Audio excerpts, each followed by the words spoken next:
Oh, So I'd like to welcome you back for the fourth day of the emotional turbula. is that what Yes, we call it now? yes, emotional turbula, but it's actually emotional turbulence. And we're going to really talk about and dig in a little bit about the emotional turbulence of coming in out later in life. And as I've said before, this educational support program is part of the work that I do in Lotus Group Coaching Program. And we're going to talk a little bit about that more today. I really do believe in the power of the universe. And so there is a reason you are here today. I feel like we are always taking different paths in our journey, and sometimes our paths lead us one place, and sometimes our paths lead us another. And you can also change your path. And that's one of the things that I've really realized in this later in life that we always change our path if we want to. Barb and I have been down this road before. We have both come out. Barbara came out in 2017. I came out in 2016. Um, and I always say that the best coaches are the people that have played the game. And Barb and I have both had these experience of coming out later in life. This actually reminds me of New England, that picture. But fast forward, I've helped thousands of people come out later in life. Barbara joined the team in 2021, and then we have lots of content. And most of you have met us through Coming Out and Beyond, which is my podcast. These are some pictures of some of the retreats I've done and some of the places I've gone. And there are a bunch of testimonials about the work I have accomplished with my clients. So this is about me personally, and I'm gonna talk about this today instead of the professional part.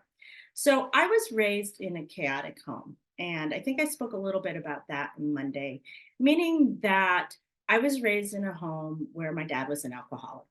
But chaos can mean all kinds of things. Kids can struggle with parents struggling with emotional abuse, physical abuse, unfortunately for all those abuses, also sexual abuse, as well as parents that struggle with drug addiction, gambling addiction. So a lot of times there's a lot of chaos, or parents that are just not emotionally there. They may not do any of those things, but they're just sort of not there. And so when we grow up in a home where our emotional, physical, spiritual, and intellectual needs not met, that can often feel very chaotic. I have noticed that most people, most women that I work with that come out later in life, typically have grown up in a chaotic home. They typically have been, their entire life has been like, you have to get married, you have to have children, and they were sort of forced, they were sort of like, conditioned into that role. And I was conditioned into that role. And I'm going to be honest with it. I mean, not all of it was bad. I loved being a mom. My ex-husband and I had a okay relationship. It wasn't great. It didn't meet most of my needs, but like a lot of women I talked to, my relationship with him was very, like, especially in the last 10 years of our marriage, was very, very, we were friends. We were good friends. Were we lovers? No. Were we romantic partners? No. But we were good friends united around the love and care of our children. Like a lot of women in my age bracket, I have cared for aging parents and elders. I have been a lifelong spiritual seeker.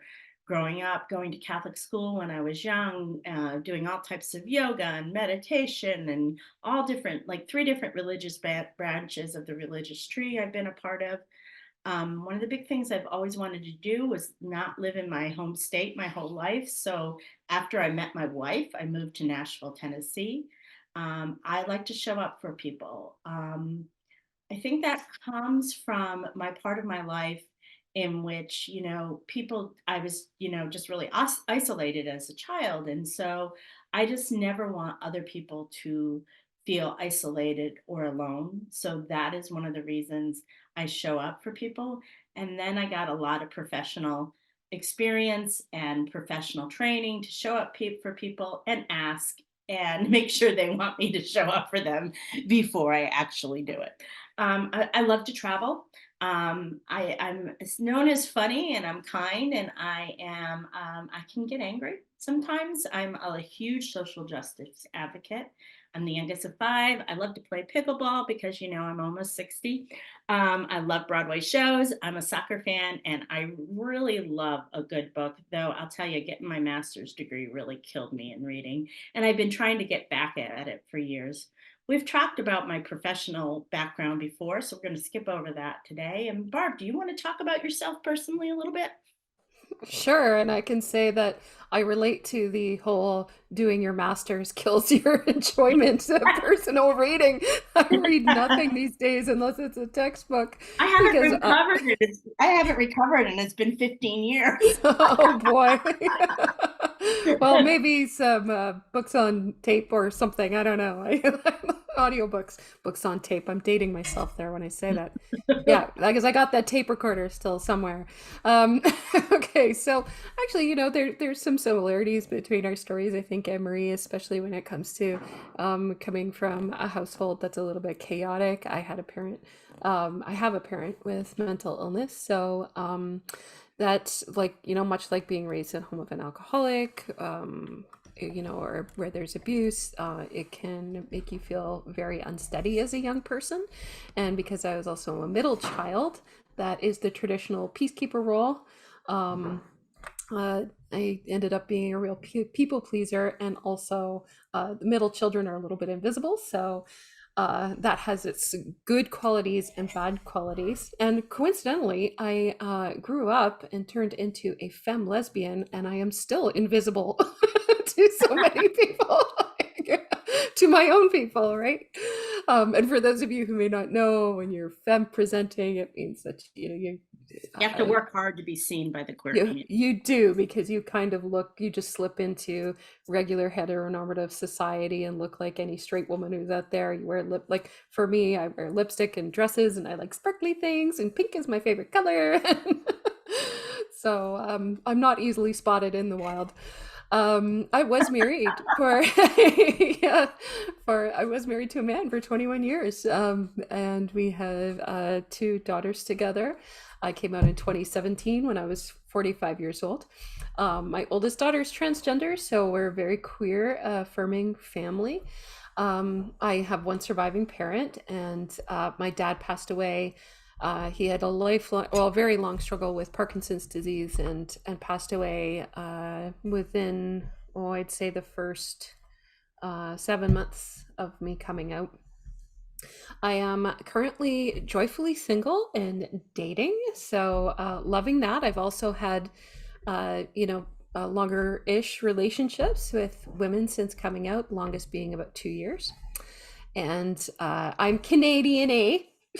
I live on a flower farm in the Kawartha Lakes region of Ontario. It's quite beautiful, and I'm absolutely bananas about growing, especially flowers. It just feeds my soul. As I mentioned earlier, I'm a student at Yorkville University, earning a master's of counseling psychology, so I can become a registered therapist and round out what I can make available to our coming out later in life clients. Being brave in my later in life journey also precipitated me being brave in other areas of my life. So, a year after I came out, I finally addressed my lifelong phobia of driving, and I learned to drive at age 46. And now I absolutely love to drive. Maybe not in the city, but but it's very empowering for me. I have the sweetest pupper in the whole wide world, except for maybe Theo. Stella, she's a golden retriever cross. I sing, I dance, I love to write music, especially when I'm going through very happy or very tough times, just to deal as my own personal therapy and deal with big feelings. So that's me in a nutshell. Yeah.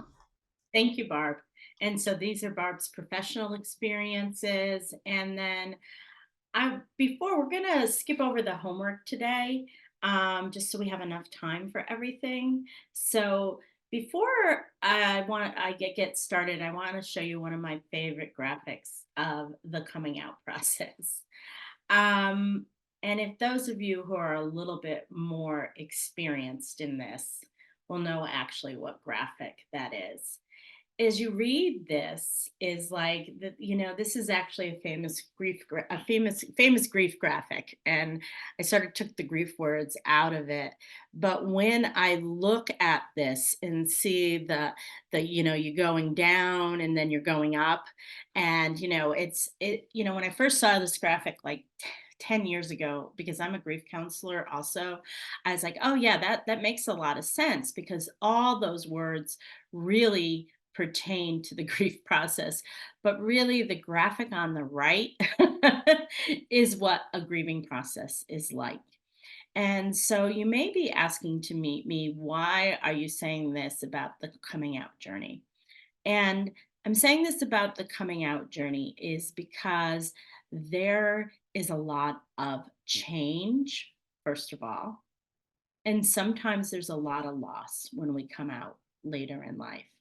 And so grief is really, some of us associate it with death, only with death, but it is actually so much more than that. Grief is our, hold on one second. My thing is misbehaving. Um, so grief is about loss. It is about our intellectual response to loss. It is about our spiritual response to loss. It is also about our physical response to loss. And it is also our emotional response to loss. I believe as humans, we have many these different parts. And we have a spiritual part, an intellectual part, a emotional part, and a physical part. And I have found grief to be the one thing that really um, affects all parts of our being, because grief is about love. And so there's so many famous quotes, but to know love is to know grief. And so, as women who are coming out later in life, I really, really love Elizabeth Kubler-Ross's take on grief. Elizabeth Kubler-Ross is a very famous. Okay, so in the 1960s, we were having the medicalization of death, where people were being put in the hospital and they were just dying. And actually in the late 1970s, the modern hospice movement was born. But in the late 60s, Elizabeth Kubler-Ross started to study death, study people who were dying. And so when she did this, she ended up developing a theory about how people go through grief and loss. And she talked about, I know you've all have heard the 5 stages of grief, right? She talks about denial and anger and depression and bargaining and acceptance. Well, all of that is part of the grieving process. It is also part of the process when someone is dying. They go through denial, anger, depression, bargaining, and acceptance. But they do it just like that last graphic I showed you, where it's like all mixed up and jumbled and everything like that. And the thing is, I think this really applies to the later in life journey, because what is happening is we are dying to a sense of self. What is happening is we are changing our thinking around who we thought we were, and so becoming who we uh, want to be. So, like I said, this all comes into a package of which like when I was talking yesterday, like about being in midlife, well, it's perfectly normal in midlife to be questioning things and saying, okay, is this where I want to be? Is this what I want to do? Is this who I am? Well, um, just like that, this is part of the process of coming out later in life. Some people feel the loss and grief incredibly strongly. Some people to a lesser degree. It really depends on what they are facing as they're changing their life. So, as I said, we are denying to a sense of self. And so, a lot of times, so let's think about, like, as I talk about this, think about your own journey as you've been coming out. And if you're in the beginning, this may or may not all of these may apply to you, and you don't feel these in any particular order, but like denial. Barb, talk about your denial after your catalyst. Wow, denial, I would say, well, first of all, it was really hard to accept that it was over, Hmm. you know. And then we talked a little bit about this on the Catalyst Day, that whole sense of, uh, we were so connected, and how could something that was so right go so wrong? I was also mentioned talking about a little bit about your denial about whether you were gay or not. Yes. Oh, yeah. And that is part two of that was, am I actually queer, or was it just her? Right. You know, it, you know, was this real? Did I blow up my marriage for something that was just a one-off thing? So yeah, it just threw me into, a state of real confusion about who I really was. So I had some figuring out to do afterwards. And again, going back to what I said about cognitive dissonance a couple of days ago, so you start to come out and you're getting presented with all this evidence that you may not be straight, and you keep hitting little markers, or like little jokes about the way you are, like you owned way too many Birkenstocks and Doc Martens, and you wear a lot of flannel shirts, all the old jokes about being a lesbian. But you start to, like, you're all of a sudden, like, all the things that you just thought was normal about that, you also read it's sort of a cliche or a stereotype of someone who's not straight, or a woman who's not straight.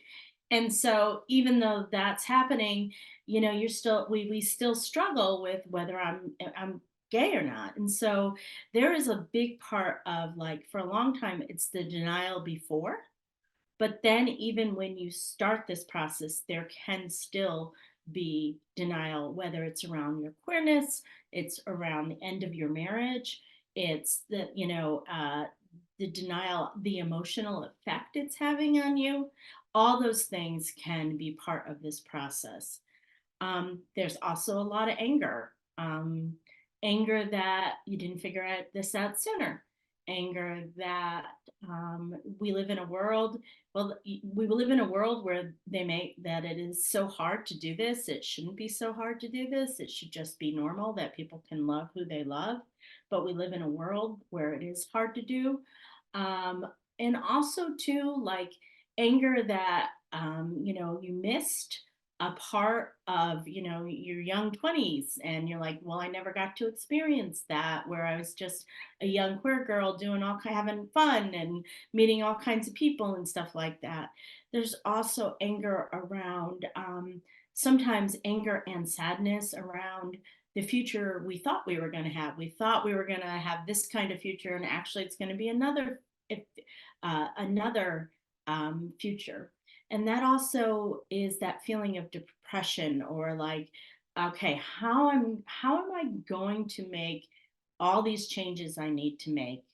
And how am I going to emotionally find the support, find the people that will help me get through this time? Because a lot of times people do experience depression. And I just, not just get you scared at all, just to say that these are all super normal feelings. And tomorrow we'll talk about joy, because this experience is about holding very challenging feelings and holding very wonderful feelings at the same time. I really want to talk about bargaining, because this is the one where I have seen, this is where I developed my theory about this. Because what I saw is a lot of women, when they're coming out later in life, they have told their husbands, and they are bargaining all kinds of ways to keep the marriage going. And some of the bargaining that people do is that they open up their marriages. They start, meaning they have an open marriage. They start practicing ethical non monogamy. They start maybe practicing polyamory. And the thing is that I see this as bargaining. um, I also see this as a ways that some people have to let go of a long-term marriage. And so when I was coming out, my ex and I discussed those three things, and we really quickly dismissed all of them because we both knew we were monogamous people. Like polyamory and ethical non-monogamy and open marriage was just not going to work for us. And what I knew is that I knew that I had to go and pursue this. And I also knew that for me, everybody's story is different and everyone can pursue this the way they want to. But for me, I needed to be not married to be able to really go and move into this part of my life that I needed to do. And I also had acceptance. So, of course, I had acceptance because I was coming out and I was meeting women and I was making community and I was making friends. And all of this happened all at once at the same time. So I would have days when I was in such a great place and I was happy, and then I had days where I was sad and angry. And I'll tell you, even a year later, sometimes I would still question whether I was gay or not. And so it took a long time to get through this process. So I talk a lot about grief, and you can find all of that on my website. You can just look up grief, and you can find about my podcast and several blog pieces I've written about grief. I've also written about grief in the coming out journey for some national publications, so digital publications. So um, grief, I see grief a lot when a lot of times people don't recognize it. And what I want to say is that I was, I really was. I was a grief counselor. I was 6 months into my own coming out before I even realized I was grieving. All of a sudden, I understood these crazy emotions I was feeling, this ups and downs I was feeling, the highs and lows that I was feeling were all part of the grieving process. And what I want to say to you is that this is a part of this process, but this really is an amazing opportunity for growth.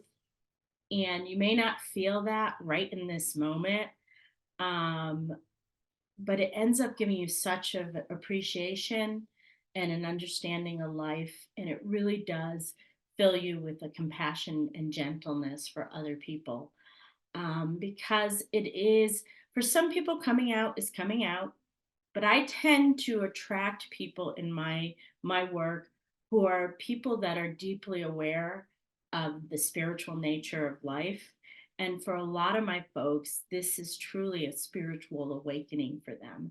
So again, holding two opposite things, holding the sadness of grief, but also holding in your palm of your hand the opportunity for spiritual growth and spiritual awakening.